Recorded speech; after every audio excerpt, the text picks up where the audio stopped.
तो हेलो दोस्त, आप कैसे हैं? आई होप आप अच्छे होंगे एंड स्वस्थ होंगे। तो दोस्त, रेलवे की तरफ से एक टेक्नीशियन की नई पोस्ट जारी की गई है। जो ये पोस्ट जो है टेक्नीशियन की 2018 में जारी की गई थी और आपको यह 2024 में देखने को मिल रही है। यह पोस्ट अच्छी खासी है। हम इसमें बताएंगे कि इसकी एलिजिबिलिटी क्या है और इसमें कौन से बच्चे फॉर्म भर सकते हैं और कौन से बच्चे इस फॉर्म को नहीं भर सकते हैं। चलिए हम फॉर्म को स्टार्ट करते हैं।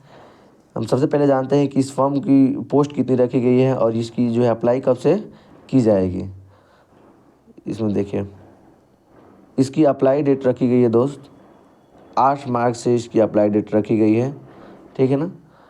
इसकी अप्लाई डेट 8 मार्च से जारी होगी। सॉरी दोस्त, 8 मार्च से नहीं, 9 मार्च से रखी गई है। कितने से? 9 मार्च से रखी गई है। सॉरी, यहाँ पर साफ साफ लिखा हुआ है कि ऑनलाइन फॉर्म स्टार्ट 9 मार्च से होगा। ठीक है दोस्त। उसके बाद से रजिस्ट्रेशन लास्ट डेट जो है 8 अप्रैल तक आपका होगा। 8 अप्रैल को आपका लास्ट रजिस्ट्रेशन होगा। फ़ी अगर पेमेंट कर रहे हैं आप, जैसे एडिट मॉडिफाई फॉर्म अगर आपका गलत हो जा रहा है, आप सुधार कर रहे हैं, तो उसके लिए 9 तारीख तक डेट है। 9 तारीख तक आप सुधार कर सकते हैं। उसके बाद से फॉर्म को फिल कर सकते हैं। उसके बाद नहीं होगा। और हम इसकी बात कर ले कि इस जो है कितनी पैसा की बात कर ले कि पैसे कितने लग रहा है, किसको कितना पैसा देना होगा इस फॉर्म को भरने के लिए। तो जनरल, अगर आप जनरल से या ओबीसी से बिलोंग करते हैं या ईडब्ल्यूएस से बिलोंग करते हैं तो आपको 500 रुपये देना होगा। SC ST से बिलोंग करते हैं तो आपको 250 रुपये देना होगा। ठीक है ना। और ऑल कैटेगरी फीमेल के लिए रखा गया है दोस्त, 250 रुपया रखा गया है। ठीक है। चलिए, अगर आगे हम बात कर लेते हैं कि आगे क्या इसमें दिया गया है। आगे हम बात कर लेते हैं। लिखा गया है यहाँ पे कि एज लिमिट एज ऑन। आपका एज जो होना चाहिए ना दोस्त, आपका एज होना चाहिए 1/7/2024 तक ही आपका एज होना चाहिए। ठीक है। अगर इस मिनिमम एज की बात करें कि मिनिमम एज कितना रखा गया है, तो मिनिमम एज आपका 18 साल होना चाहिए। ठीक है ना। और मैक्सिमम एज 33 साल तक होना चाहिए। इसमें रखा गया है, स्किल रखा गया है। 3 साल को आपका छूट भी दिया गया है। इसमें एज में 3 साल का रिलैक्सेशन भी दिया गया हुआ है दोनों के कैंडिडेट के लिए। जनरल या ओबीसी से बिलोंग करते हैं तो भी, या SC ST के लिए। और उसके बाद जनरल के लिए नहीं, लेकिन ओबीसी के लिए 3 साल और SC ST के लिए 5 साल का छूट भी इसमें दिया गया है। चलिए, यहाँ पे देखिए, इसमें 2 ग्रेड का जिसमें एग्ज़ाम होगा। एक ग्रेड फर्स्ट, यहाँ पे लिखा हुआ है कि ग्रेड फर्स्ट और ग्रेड थर्ड।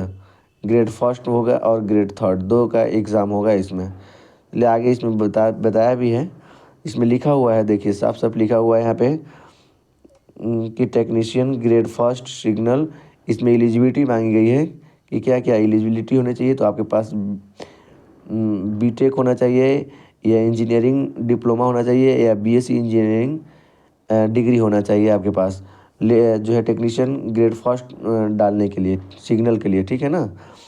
अब देखिए, टेक्नीशियन ग्रेड थर्ड के लिए क्या क्या एलिजिबिलिटी मांगा गया है। टेक्नीशियन के लिए मांगा गया है थर्ड के लिए। देखिए, इसमें आपके पास 10th होना चाहिए with ITI certificate in related trade होना चाहिए। आपके पास ITI भी होना चाहिए और पास क्लास विथ 10th। ठीक है ना। आपके पास ITI होना अनिवार्य है। इसमें दर्शाया गया है कि आपके पास जो है class 10th with ITI certificate in related trade, अगर आपके पास ट्रेड से ITI भी होना ज़रूरी है। इसकी पोस्ट की हम बात कर लें कि पोस्ट इसमें कितने के, टोटल पोस्ट की अगर हम बात कर लें तो टोटल पोस्ट आपका जो है 9144 पोस्ट रखा गया है दोस्त। ठीक है ना। ग्रेड थर्ड और ग्रेड फर्स्ट दोनों के लिए। अगर हम आगे बात कर लें कि किसमें कितनी पोस्ट है, तो टेक्नीशियन ग्रेड फर्स्ट की बात करें सिग्नल में, तो इसमें पोस्ट रखी गई है, 1092 पोस्ट रखी गई है इसमें। और यहीं पे हम बात कर लें कि टेक्नीशियन ग्रेड थर्ड की बात कर लें, तो इसमें 8052 पोस्ट रखी गई हैं। ठीक है। टोटल पोस्टों की बात कर लें हम कि टोटल पोस्ट कितने हैं, तो है 9144 पोस्ट रखे गए हैं। ठीक है दोस्त। तो चलिए दोस्त, हम आपको ऑफिशियल नोटिफिकेशन भी दिखा दे रहे हैं कि इसमें जो सिलेबस में क्या क्या पूछा गया है और ऑफिशियल नोटिफिकेशन में कब से ये फॉर्म अप्लाई हो रहा है। कितने बच्चे कहते हैं कि सर ऑफिशियल नोटिफिकेशन नहीं है, तो ये फेक भी हो सकता है। तो वैसा बात नहीं है, ऑफिशियल नोटिफिकेशन पे भी हम आपको बता दे रहे हैं कि कब से कब क्या होने वाला है। आवेदन की बात कर ले यहाँ पे कि आवेदन कब से होगा। तो आवेदन की बात करें तो यहाँ पे भी लिखा गया है कि 9/3/2024 से आवेदन शुरू होगा। कह रहा है कि शुल्क के भुगतान सहित आवेदन जमा करने की अंतिम तिथि 8/4/2024 तक होगी। और आपका लेट फी जो है या संशोधन शुल्क के भुगतान के साथ आवेदन पत्र में सुधार के लिए संशोधन विंडो की तिथियां, ठीक है ना, अगर आप सुधार कर रहे हैं तो उसके लिए 9 तारीख तक आप सुधार करके अंतिम तिथि आपको रखी गई है 9/4/2024 तक। ठीक है ना। आगे देखिए क्या दिया गया है। आगे हम आपको बात कर लें तो इसमें आगे ट्रेड फर्स्ट और ट्रेड सेकंड आपको बतेवे कि हैं कि ग्रेड फर्स्ट और ग्रेड सेकंड थर्ड का इसमें रखा गया है। देखिए यहाँ पे लिखा हुआ है। और आपके पास प्रारंभिक वेतन जो चालू होगी ग्रेड फर्स्ट का वो 29,200 से चालू होगी।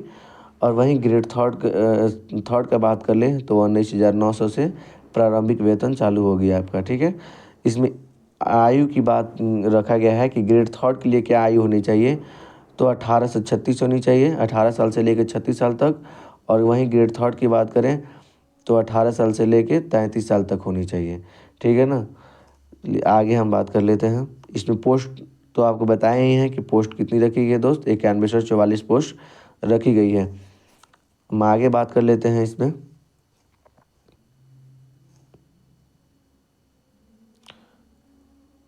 इसमें एज रिलैक्सेशन भी दिया गया है।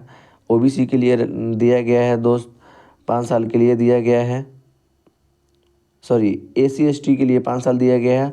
और यहीं हम बात कर ले ओबीसी, तो ओबीसी के लिए दिया गया है 3 साल के लिए, यहाँ भी उनको छूट दिया गया है एज रिलैक्सेशन में।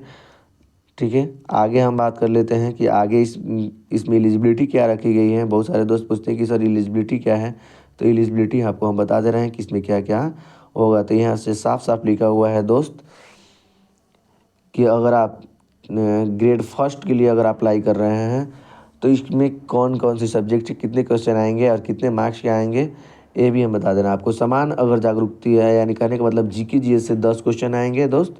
ठीक है। और यही हम बात कर लें कि रीजनिंग से कितने दोस्त आएंगे, तो वो 15 क्वेश्चन आएंगे। कंप्यूटर और अनुप्रयोग की मूल बातें की बात करें तो कंप्यूटर से 20 क्वेश्चन आएंगे। वहीं अंक गणित यानी मैथ से क्वेश्चन 20 आएंगे। और बुनियादी विज्ञान और इंजीनियरिंग से क्वेश्चन आपको 35 आएंगे।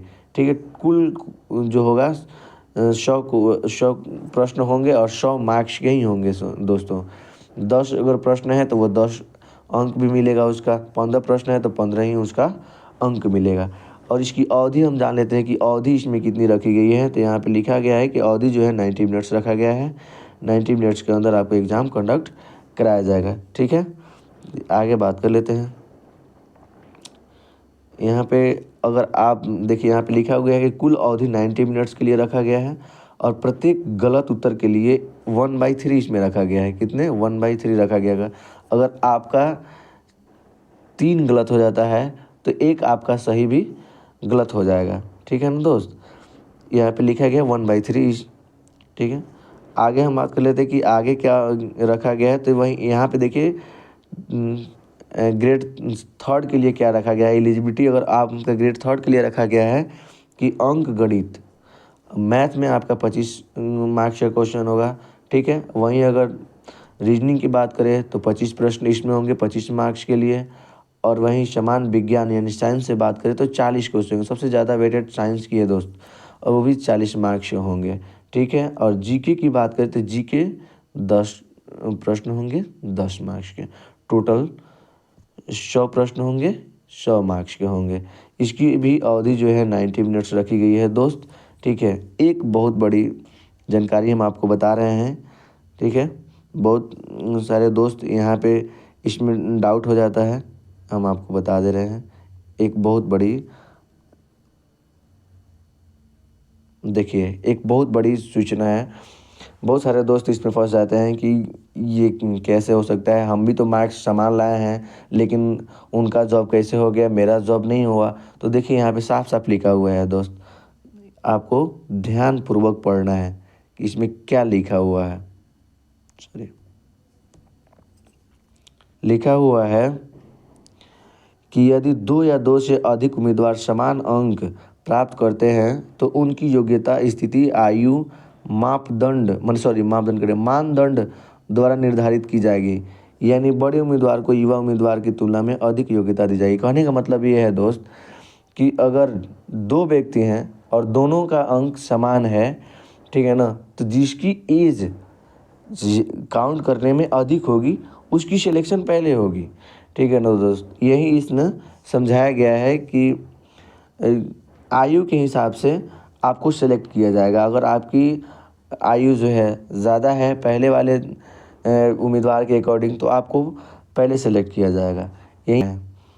आई होप कि आपको हमारी वीडियो अच्छी लगी होंगी। अगर अच्छी लगी होंगी तो लाइक एंड सब्सक्राइब जरूर करिएगा दोस्त, क्योंकि आगामी नोटिफिकेशन के लिए हमारे चैनल को आप सब्सक्राइब करिएगा, तो भी आगामी नोटिफिकेशन आपके पास जाएगी। चलिए आज के लिए इतना ही दोस्त, थैंक यू।